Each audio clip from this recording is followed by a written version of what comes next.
Hey guys, it's Chris, and today I have an unboxing and first-hand look of the iPhone 15 Pro Max in titanium black. I actually just picked mine up today, Friday, September 22nd from the Apple Store in Brooklyn, and now I'm here, ready just to get right into it.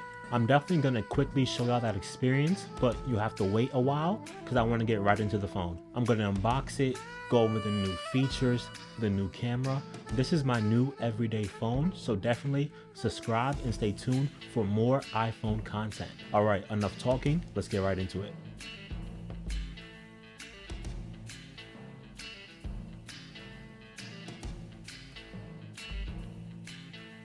The black looks really nice.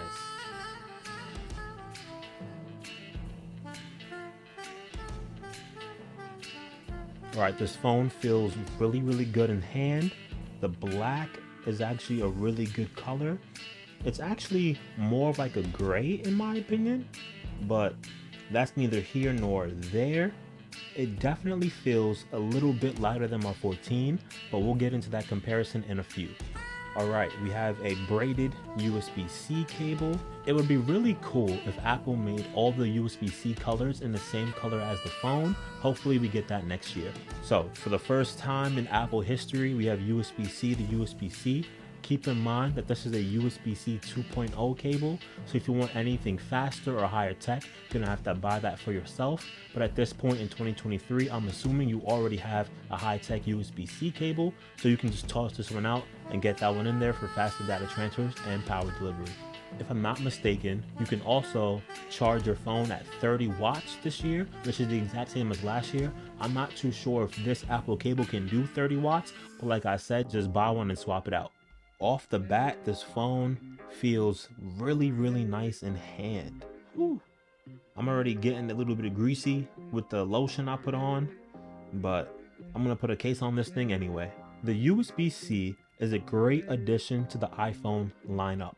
I'm a content creator, photographer. I do a lot of creative things, and I transfer files from my phone to my computer, from my computer to my phone, from my camera to my MacBook, from my Galaxy tablet to all different devices. And the hardest struggle was getting files onto my iPhone that wasn't already on a Mac device. So for example, when I had things on my Galaxy tablet, I would have to pretty much save it to Google Drive and transfer it that way. It was way too hectic. But now with USB-C, I can pretty much just plug it in and transfer files that way. No issue there. All right, now I'm gonna take the case off of my iPhone 14 Pro Max so we can get into a quick size comparison. Let me flip this, excuse the dirt on my 14. So taking a look at both devices side by side, it appears that the 15 may be a little bit thinner actually. It looks a lot bit thinner. We now have nice rounded edges on the 15.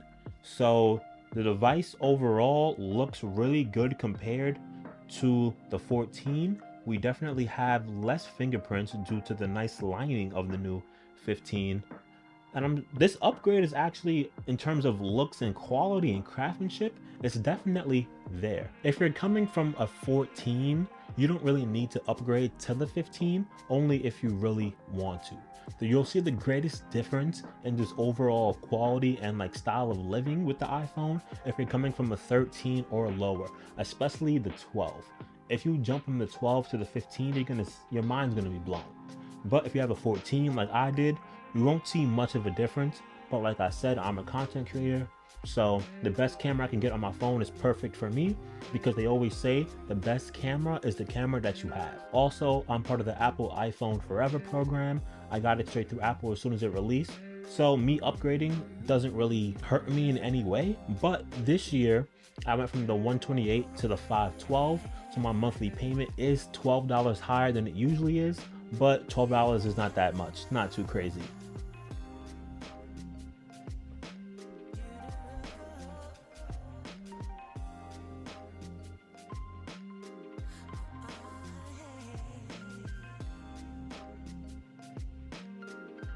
Like I keep saying, the Pro has a very nice rounded design. The titanium shell was chosen for heat dissipation and weight. I wonder how this will wear and tear. The back is a very nice shade of black, but I won't see it after I put on my case. The iPhone 15 Pro is the first iPhone to feature an aerospace-grade titanium design, using the same alloy that spacecraft uses to travel to missions to Mars. Titanium has one of the best strength to weight ratio of any metal, making these the lightest iPhone Pro models ever, according to Apple. I think you'll definitely notice a difference if you're holding the iPhone 14 Max and the 15 Pro Max in hand, but other than that, overall, you might not be able to. We have smaller bezels and rounded corners, which makes the phone seem like it's shrunk a bit, and although the screens are the exact same size between the ones from this year and last year, the ones from this year do seem a bit larger, once again, due to the smaller bezels. Alright, so the last thing I want to do is damage my iPhone 15 Pro Max at all whatsoever. I definitely don't want to do that, so I have some great goods to protect my phone. I have an ESR privacy screen protector set that I got straight from Amazon, and I also have a Spigen case. This case has a nice little protective feature on the camera, and I really like that because I hate my camera getting dusty and have to clean it off after. So if I clean it once and then put this covering over it, the camera should stay clean with no issue. I did have a case similar to it on my 14 Pro Max and it worked, which is why I'm doing it again with this nice Spigen case. This is always the hardest part, but ESR did provide us with a nice stencil to get us moving.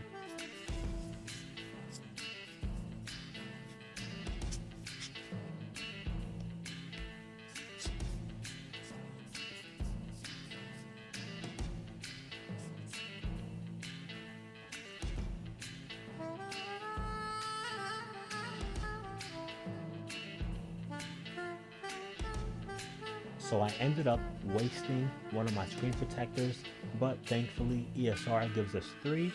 Now I have the screen protector on, perfectly aligned. I do have some air bubbles on the edges, but that'll go away really quickly, really soon. The ESR screen protector, I'm not gonna hold you, is probably one of the best quality screen protectors I've ever had. It's really thick. Has a little camera cutout. Honestly, can't complain. Alright, the next step is the phone setup. So now, let's turn it on.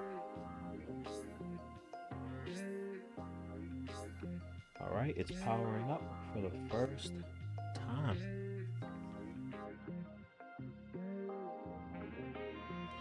English, United States. We'll do the medium text size. Get this setup going. We now have a fully customizable action button. I think I'll use mine as a camera button. Being a content creator, I do use my camera the most. By default, the action button is set to toggle between ring and silent modes. If you choose a different action, you can use the control center to mute or use focus filters to automatically set your iPhone to silent. Whatever you're doing, the action button is always ready. For me, I'll launch my camera to catch a spontaneous photo or video, but you can also use it to record an instant voice memo. You can select shortcuts to open an app or run a series of tasks like switching on lights in your house or even playing music through any music app. This year, we have a 48 megapixel main camera again, but this one is supposed to be way better than last year's. The default is 24 megapixels, and I'm definitely going to do a camera test. The 15 Pro has a 5x telephoto camera with the largest and longest optical zoom of any iPhone ever. This is 120 millimeters. With the iPhone 15 Pro, you'll have multiple focal lengths to work with. It's like having 7 Pro lenses in your pocket, but there's only 3 on the phone. Everywhere you go, you'll have 24 millimeters, 28 millimeters, 35 millimeters, 120 millimeters, and everything in between. The 48 megapixel main camera is more advanced than ever before. We can capture super high resolution photos with a new level of color and detail.